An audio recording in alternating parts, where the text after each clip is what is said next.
उसी ने इंसान को ठेकरी की तरह बजते हुए खुश्क गारे से बनाया।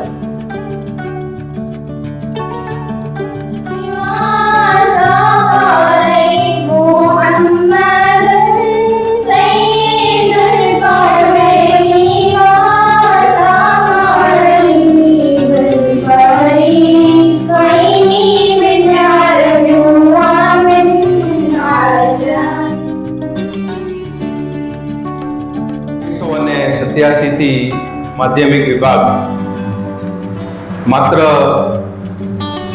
10 થી 12 વિદ્યાર્થીઓથી શરૂ થયેલી આ મુસ્લિમ એજ્યુકેશન એન્ડ વેલફેર સોસાયટી સંચાલિત એજ્યુકેશન કેમ્પસમાં લગભગ 87 થી આપણે ગણીએ તો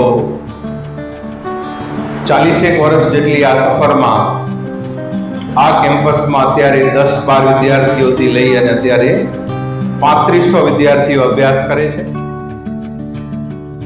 डॉक्टर साहब ने बताया कि मॉइंट खत्री हमारे स्टूडेंट जो साइंस में पूरे गुजरात में फर्स्ट में है, अपने माँ बाप का नाम रोशन किया, अपने उस्तादों का नाम रोशन किया।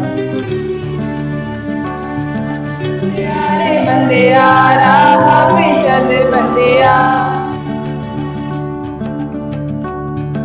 नगर पालिका मुख्य अधिकारी तरीके फरज बजावतो હતો, સારો વસ્તુ પગાર મળતો, સારામાં સારી રિઝલ્ટ હતી તે મૂકી અને પિતાજીની સૂચના અને વિનંતીને માન આપી ઉમરમાં આવેલો।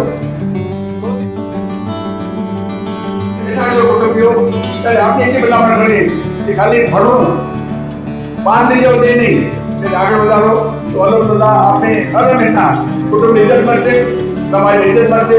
તે માટે આપણે સર્વે મહેનત કરવાની જરૂર છે।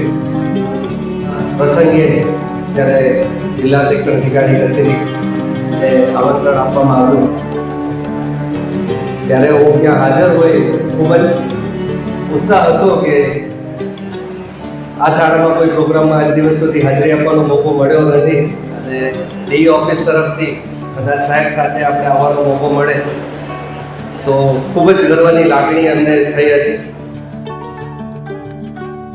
એક રિક્વેસ્ટ કરું છું કે વિદ્યાર્થીઓ જ્યાં સુધી ભણવા માંગતા હોય ભણાવો, ત્યાં પણ તમારે લિમિટેશન્સ હોય એજ્યુકેશન ફિલ્ડમાં તો આપણી પાસે ઘણા બધા દિગ્ગજો, માસ્ટરો, મહાનુભાવો અને એક્સપર્ટ્સ બેઠા છે, તો એ હિસાબ અમને એપ્રોચ કરો અને ડેફિનેટલી આપણે સ્ટુડન્ટ્સના બેટર માટે હંમેશા કાર્યરત રહેશું।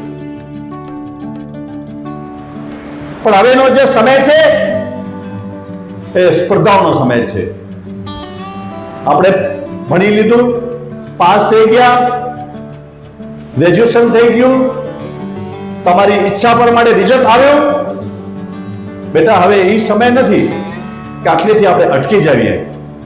હવે અહીંયાથી અટકવાનું નથી, આપણે એને આગળ લઈ જવું છે।